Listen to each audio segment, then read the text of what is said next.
Welcome back to CrimePod Castle for another Unsolved Mysteries deep dive. This is episode 73, and today we're going all the way to Mumbai in 2010. Oh, wow.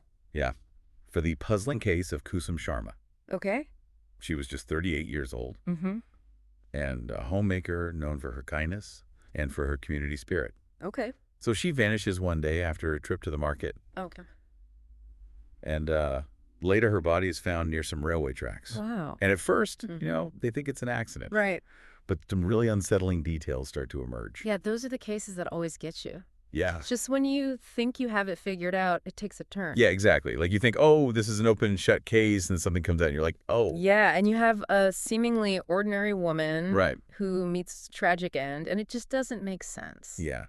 So let's start by just kind of painting a picture of Kusum's life before this all happened. Right. So what do we know about her? Well, everyone consistently described her as warm and dedicated to her family. Neighbors talked about how she was really the pillar of her community. Wow. And she worked tirelessly to help others. Yeah. She was known to be a huge advocate for children's education Oh, wow. and volunteered at a lot of local charities. So she really sounds like someone who made a difference in other people's lives. Absolutely. Yeah.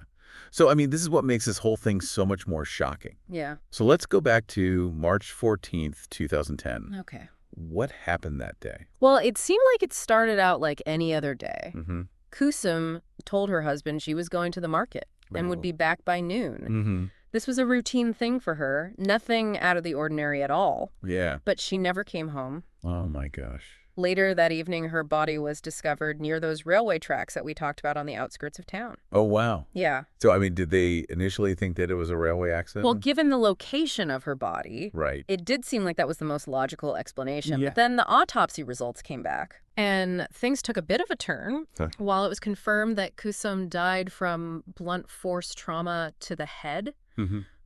there were other details that just didn't fit the narrative of an accident. Like what stood out? Primarily two things. Okay. There was bruising on Kusum's arms and wrists, Mm-hmm. which really suggested a struggle or that she had been restrained in some way. Oh, gosh. And this raises those red flags right away, because if it was purely an accident, why would there be signs of a fight? Yeah. Secondly, her purse and her phone were missing.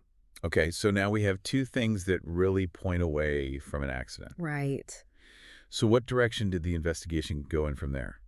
So the police started to look into other possibilities, of course, with the missing purse and phone. Right. The first thought was robbery, Right. but, and this is where the experience of investigators really comes in, if it was a robbery, typically the perpetrator just wants to grab the valuables and get out of there as quickly as possible. Yeah. But the level of violence inflicted on Kusum suggests something more than a robbery. Almost like there's a level of anger. Wow.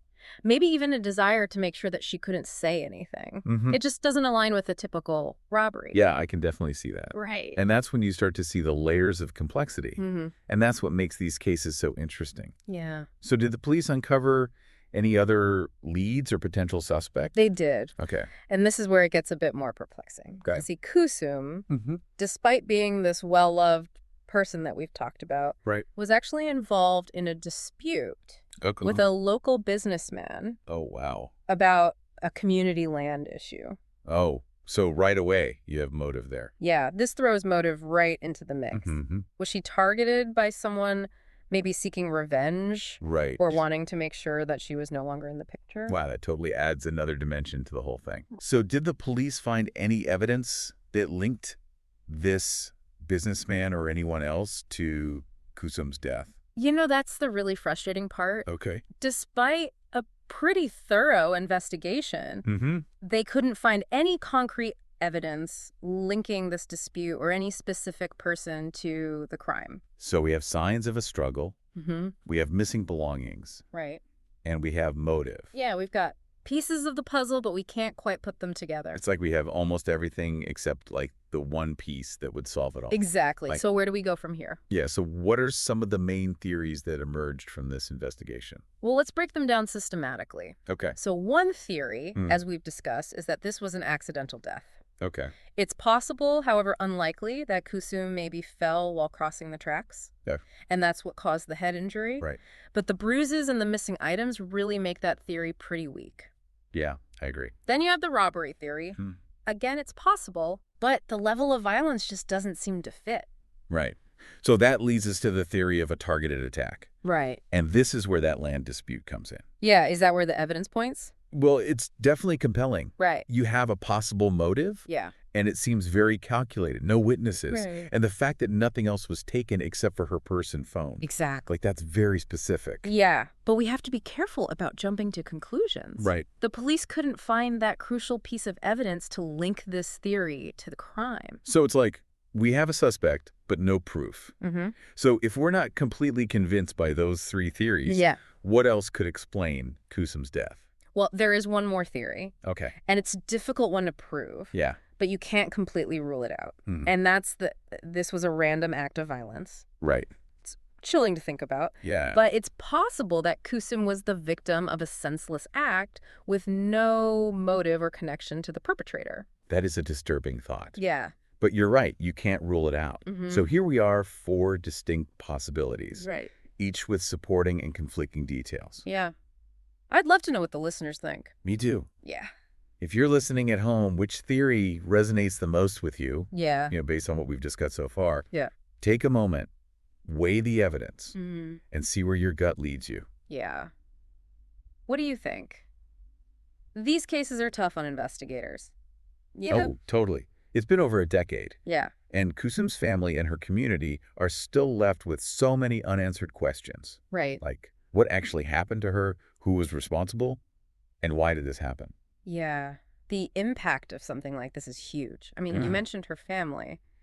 They're obviously carrying the heaviest burden here. The grief of losing someone you love, Mm-hmm. and then not having any closure, Right. not understanding why this happened to them. Right. It's just got to be devastating. Yeah. But it also affects the wider community as well. Right. Oh, absolutely. Think about it.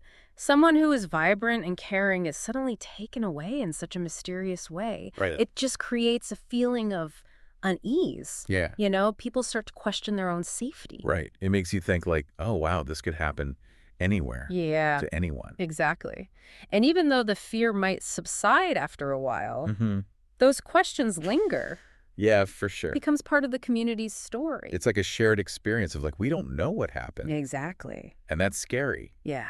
So we always hear about those cold cases that are solved years later, thanks to new technology, or Right. maybe some new leads come up. Yeah. So is there hope that maybe we could still find justice for Kusum? Oh, for sure. Advances in forensics are amazing. Mm-hmm. Like, DNA analysis has become so sophisticated. Right. Investigators can look at old evidence with new tools. Oh, wow. And sometimes witnesses come forward with information they didn't want to share before. Yeah. Maybe they were scared or uncertain back then, but now they feel like they can finally talk. So there's always a chance that we'll find out what happened. Mm-hmm.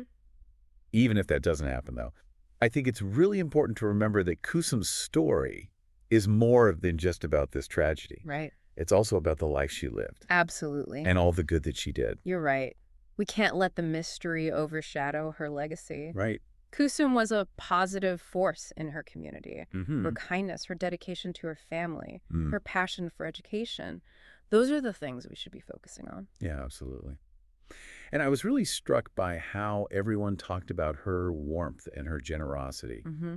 What was it like for you kind of diving into those details of her life? You know what really stood out to me was that Kusum's kindness was genuine. It Yeah. wasn't just about appearances. Right. She truly wanted to make a difference. Her Mhm. volunteer work came from her values. It's like she saw a need and just immediately jumped in to help. Exactly.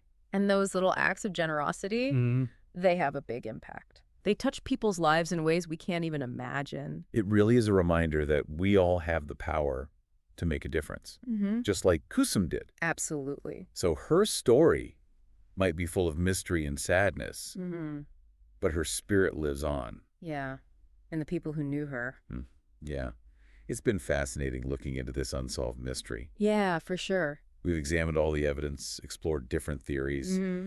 but unfortunately we're still left with a lot of unanswered questions. It happens sometimes. So I want to ask our listeners what they think. Oh, good idea. What details stood out to you? Do you have any theories that we haven't talked about yet? Mm. We'd love to hear your thoughts and insights. Yeah, sometimes a new perspective can really help. Exactly. So head over to the comments section and let's talk about it. Yeah. Maybe we can all work together to solve this case. Let's crack this case wide open. I've been thinking about all these details ever since we started talking about this case. Oh, yeah. It's like, I can't get it out of my head. That's what's so great about mysteries, right? Yeah. They make you think and really examine everything. Yeah. But it's important to remember that these aren't just puzzles for us to solve. Right. Real people are affected by these crimes. Oh, for sure. Families are left searching for answers, communities feel unsafe, Right. and sometimes it feels impossible to find justice. You're absolutely right. We can get so caught up in trying to solve the mystery that we forget about the people involved. Yeah. For Kusum's family, this pain of not knowing must be unbearable. Oh, definitely. Yeah. So while we may never have all the answers about what happened to Kusum, I think we can still honor her memory by remembering how she lived. Right. Her kindness, her dedication to her community, her passion for helping others. Yeah. That's her legacy. I love that. Sometimes when we don't have concrete answers, the best thing we can do is focus on the positive. Yeah. And try to make the world a better place. Exactly. I think Kusum would like that. Yeah. So as we wrap up this deep dive, I want to leave our listeners with one last thought. Okay. Imagine you're the detective on Kusum's case. Okay. What would be the one piece of evidence, that missing link, that would solve everything for you? Oh, wow. What would you do differently if you could reopen the case today? That's a really good question. Yeah. It makes you think about the case from a different perspective. Right. Maybe someone out there has noticed something that we haven't. Yeah.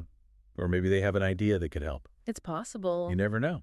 Even the smallest detail could be important. Right. Never underestimate the power of observation. Well said. So thank you for joining us on this journey into the unsolved mystery of Kusum Sharma. It's been a pleasure. We've looked at the evidence, considered different theories, and talked about the questions that still remain. Yeah. But I think the most important thing we've learned is how much Kusum meant to her community. Absolutely. Yeah. So keep those minds sharp, stay compassionate, and never stop searching for the truth. Couldn't have said it better myself. If you enjoyed this deep dive into one of India's most perplexing unsolved mysteries, be sure to follow and subscribe to CrimePod Castle for more captivating explorations of cases that continue to baffle and intrigue us. We'll be back soon with another episode that's sure to keep you on the edge of your seat. Until then, stay curious and stay vigilant.